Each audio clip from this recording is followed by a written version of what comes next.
নমস্কার বন্ধুরা, আপনাদের আরও একবার স্বাগত জানাই জাস্ট রান্না বা সোনালির পক্ষ থেকে। আজ আমি নিয়ে চলে এসেছি চিকেন বিরিয়ানির রেসিপি। অনেকেই মনে করেন বাড়িতে চিকেন বিরিয়ানি বানানো খুব মুশকিল কাজ, কিন্তু না, কিছু টিপস অ্যান্ড ট্রিক ফলো করে আপনারাও খুব সহজেই বাড়িতে চিকেন বিরিয়ানি বানিয়ে নিতে পারেন। তাহলে চলুন দেখে নেওয়া যাক এই চিকেন বিরিয়ানির রেসিপিটি।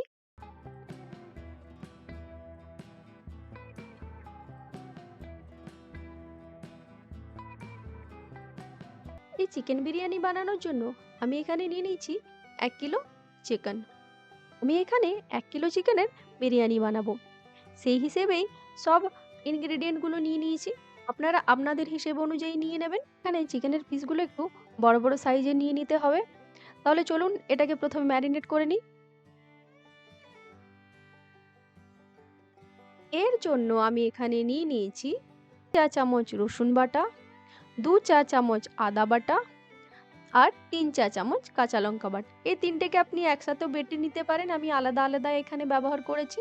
আর সাথে নিয়ে নিয়েছি 4 টেবিল চামচ টক দই। দইটাকে আমি ভালো মতো আগে ফেটে নিয়েছি, তারপর ব্যবহার করছি। সবসময় ফেটে নিয়ে ভালো করে তারপরেই ব্যবহার করা উচিত। এরপর আমি দিয়ে দেবো এখানে সব রকমের ড্রাই মশলা, যার মধ্যে রয়েছে 2 চা চামচ হলুদ গুঁড়ো, 4 চা চামচ লবণ, 2 চা চামচ জিরে গুঁড়ো আর 2 চা চামচ ধনে গুঁড়ো।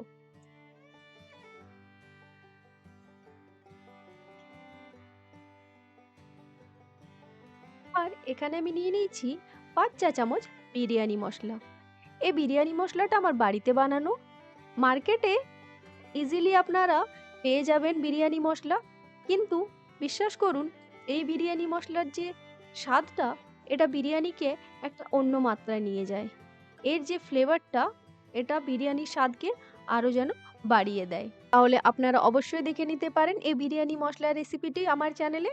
আমি লিঙ্ক ডেসক্রিপশনে দিয়ে দেব, আপনারা ওখান থেকেও চেক আউট করে নিতে পারেন। এরপর এখানে দিয়ে দিচ্ছি 2 চা চামচ কাশ্মীরি লঙ্কার গুঁড়ো ও একটু সর্ষের তেল।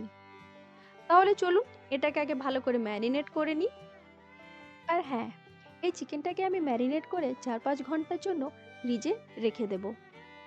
আপনারা চাইলে আগের দিন রাত্রেবেলাও ম্যারিনেট করে রেখে দিতে পারেন। সেক্ষেত্রে অবশ্যই এটাকে ফ্রিজের ভেতরে রাখবেন। মনে রাখবেন, যত টাইম ধরে আপনারা এটাকে ম্যারিনেট করে রাখবেন, চিকেনটাও ততটা সফট হবে আর মশলার যে ফ্লেভার আছে চিকেনের ভেতর পর্যন্ত ঢুকে যাবে। আর আপনাদের হাতে যদি টাইম না থাকে, তাহলে অন্তত 1 ঘন্টার জন্য ম্যারিনেট করে রেখে দিতে পারেন। চলুন ততক্ষণে অন্য একটা কাজ সেরে নিই। এখানে আমি 1 কিলো বাসমতি চাল নিয়ে নিয়েছি, যেটাকে ভালো করে ধুয়ে নিয়ে আমি ভিজিয়ে রেখে দিয়েছি।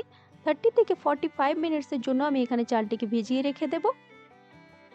আরেকটা ছোট্ট কাজ এখানে করে নিতে হবে। এখানে আমি একটা বোলের মধ্যে নিয়ে নিয়েছি কিছুটা দুধ, যেটাকে আমি গরম করে ঠান্ডা করে নিয়ে নিয়েছি। এটা এখানে দিয়ে দিচ্ছি একটুখানি কেশর। এটাকে আমি ভিজিয়ে রেখে দেব, এটার ব্যবহার আমরা পরে করব। এখানে আমি কোনো রকম ফুড কালার ইউজ করছি না, আপনারা চাইলে এখানে ফুড কালার ইউজ করতে পারেন। এরপর আমি চলে এসেছি নেক্সট প্রসেসের জন্য, যার জন্য একটা কড়াইকে ভালো করে গরম করে ওর মধ্যে দিয়ে দিয়েছি 3 টেবিল চামচ সর্ষের তেল। আর এখানে নিয়ে নিয়েছি 300 গ্রাম পেঁয়াজ। তেলটা গরম হয়ে গেলে আমি এই পেঁয়াজগুলো ওর মধ্যে দিয়ে দেব। দেখুন আমার তেলটা গরম হয়ে গেছে, আমি এরপর পেঁয়াজগুলো তেলের মধ্যে দিয়ে দিচ্ছি। পেঁয়াজটা দেওয়ার পর একটু নেড়েচেড়ে নিয়ে গ্যাসের ফ্লেমটাকে হাই রেখে 1 থেকে 2 মিনিট আমি এটাকে কুক করে নেব। তারপর লো ফ্লেমে আমি এটাকে 5 থেকে 6 মিনিট কুক করব।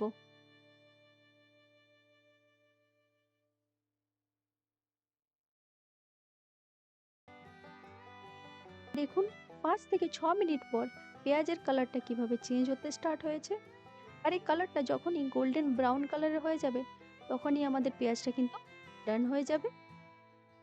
এই দেখুন পেঁয়াজটা ভালোভাবে ফ্রাই হয়ে গেছে। এই সময় এই ফ্রাই করা পেঁয়াজটা এখান থেকে আমি একটু তুলে রেখে নেব। এটা আমি পরে বেরেস্তার জন্য ইউজ করব। আর এইভাবে আমি চেপে চেপে পেঁয়াজটা উঠিয়ে নেব, যাতে করে ওর যে এক্সট্রা অয়েলটা আছে ওটা বার হয়ে যাবে।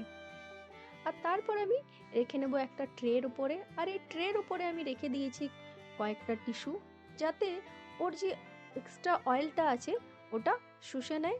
আমি আরেকটু পেঁয়াজ এখানে উঠিয়ে নিয়েছি, আর এইভাবে একটা ফোকের সাহায্যে পেঁয়াজটাকে ছড়িয়ে দিচ্ছি, যাতে করে আমাদের বেরেস্তাটা একদম পারফেক্ট হয়। আপনারা যদি পারফেক্ট বেরেস্তার রেসিপি চান তাহলে অবশ্যই আমাকে জানাবেন, আমি নিশ্চয়ই আপনাদের সাথে শেয়ার করে দেব। এরপর যে অবশিষ্ট পেঁয়াজটা আছে ওর মধ্যে আমি আগে থেকে ম্যারিনেট করা চিকেনটা দিয়ে দেব। চিকেনটা আমি এখানে 5 থেকে 6 ঘন্টা ম্যারিনেট করে রেখে দিয়েছিলাম। এখানে আমার সব চিকেনটা দেওয়া হয়ে গেছে। এরপর আমি 5 থেকে 6 মিনিট ভালো করে চিকেনটাকে কষে নেব।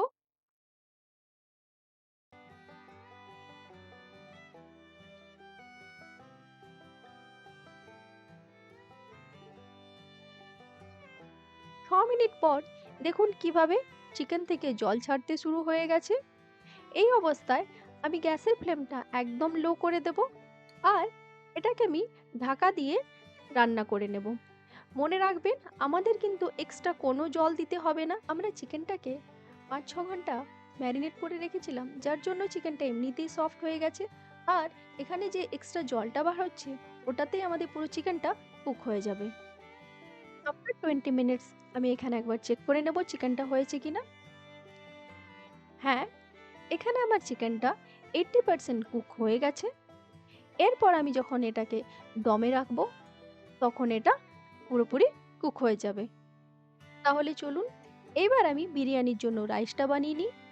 যার জন্য একটা ডেকচিতে আমি আগের থেকে এখানে জল গরম হতে দিয়ে দিয়েছি, আর তারপর এখানে নিয়ে নিয়েছি কিছু গোটা মশলা, যার মধ্যে রয়েছে একটা স্টার অ্যানিস বা চক্রফুল, বা অনেকে ফুলও বলে থাকেন, একটুখানি গোলমরিচ, একটুখানি শাহি জিরা, 5টা লং, 2টো দালচিনি, একটা বড় এলাচ, আর 6 থেকে 7 ছোট এলাচ। এই সব মশলাগুলো আমি জলের মধ্যে দিয়ে দিয়েছি।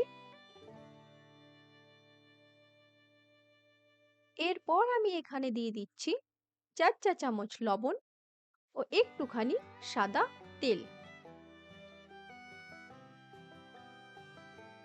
এরপর আমরা এটাকে ঢেকে নিয়ে ওয়েট করব যতক্ষণ না এটা খুব ভালোভাবে ফুটে ওঠে।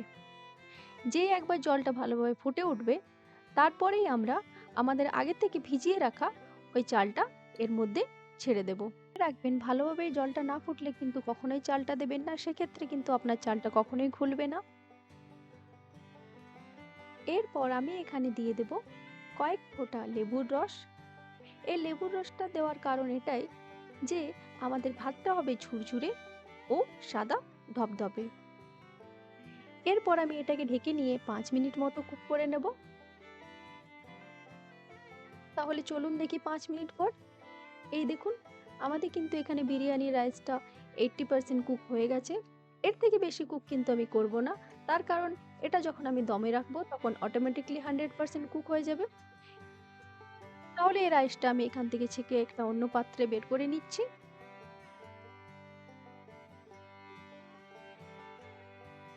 আর এই দেখুন, একটা প্লেটের মধ্যে আমি এই রাইসটাকে এইভাবে রেখে দিয়েছি ঠান্ডা হওয়ার জন্য। এই রাইসটা যতক্ষণ ঠান্ডা হচ্ছে ততক্ষণ আমাদের লাস্ট প্রসেস লেয়ারিং এর জন্য আমরা এখানে একটা ডেকচি নিয়ে নিয়েছি, আর ওর মধ্যে লাগিয়ে নিয়েছি একটুখানি ঘি। আর এরপর এখানে আমি নিয়ে নিয়েছি কেশরযুক্ত দুধটা। এর সাথে আমি মিশিয়ে দেব 1 চামচ কেওড়া ওয়াটার আর 1 চামচ রোজ ওয়াটার। এই দুটোই আপনি মার্কেটে ইজিলি পেয়ে যাবেন। যদি না পান তাহলে আমি ডেসক্রিপশনে লিংক দিয়ে দেবো, ওখান থেকেও আপনার পারচেস করে নিতে পারেন। তাহলে চলুন এরপর আমরা লেয়ারিং স্টার্ট করি। এরপর আমরা এখানে ডেকচির মধ্যে দিয়ে দেব একটুখানি চিকেনের গ্রেভি। চিকেনের গ্রেভিটা আগে দেওয়ার কারণ এটাই, তার কারণ এরপর যে আমরা রাইসটা দেব ওটা আমাদের তলাতে লেগে যাবে না। আর এইভাবে চিকেনের গ্রেভিটা স্প্রেড করার পরে দিয়ে দেব কিছুটা রাইস, আর তারপরে দিয়ে দেব চিকেনের পিসগুলো। চিকেনের লেয়ারটা কমপ্লিট হয়ে যাওয়ার পর আমি এখানে দিয়ে দেবো আবারও কিছুটা রাইস। আর তারপর আমি এখানে বানিয়ে নেবো একটা রাইসের লেয়ার। আর যেই আমাদের রাইসের লেয়ারটা কমপ্লিট হয়ে যাবে, তারপরে আমি এখানে দিয়ে দেবো একটু ঘি। এখানে আমি ঘিটা গরম করে নিয়েছি। তারপর দিয়ে দিচ্ছি কিছুটা ঘি। আর তারপর হাফ চা চামচ বিরিয়ানি মশলা,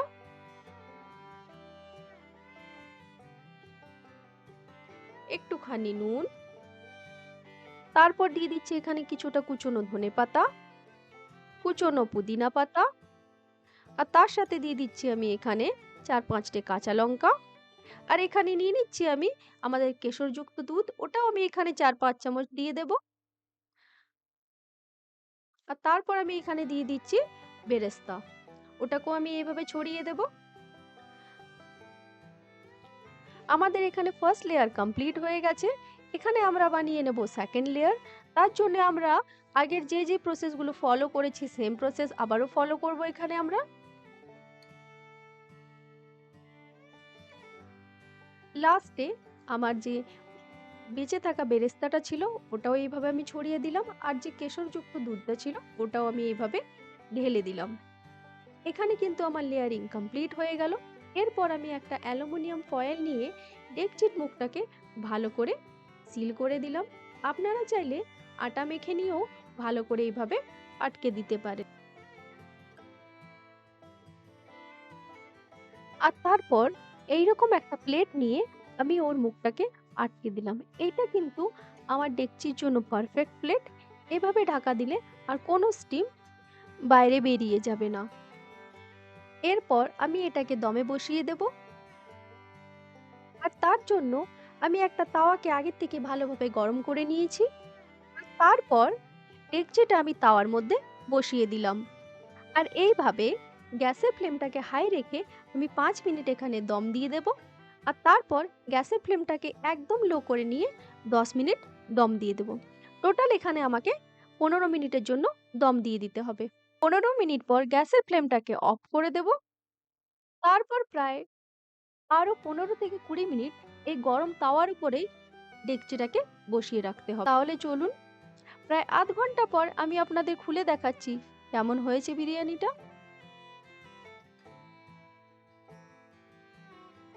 এই দেখুন এই বিরিয়ানিটা কতটা ঝুরঝুরে হয়েছে। আর একটা রাইস একদম আলাদা আলাদা হয়েছে। আর দেখতে তো অবশ্যই ইয়াম্মি লাগছে, তাই না? তাহলে চলুন আমি আপনাদের সার্ভ করে দেখাই। তাহলে আপনারাও কিছু টিপস অ্যান্ড ট্রিক ফলো করে বানিয়ে নিতে পারেন বাড়িতেই এই রকম টেস্টি বিরিয়ানি। আর আপনাদের যদি এই ভিডিওটি ভালো লেগে থাকে তাহলে অবশ্যই লাইক, শেয়ার অ্যান্ড সাবস্ক্রাইব করবেন। আর পাশে থাকা বেল আইকনটি প্রেস করতে কিন্তু একদম ভুলবেন না।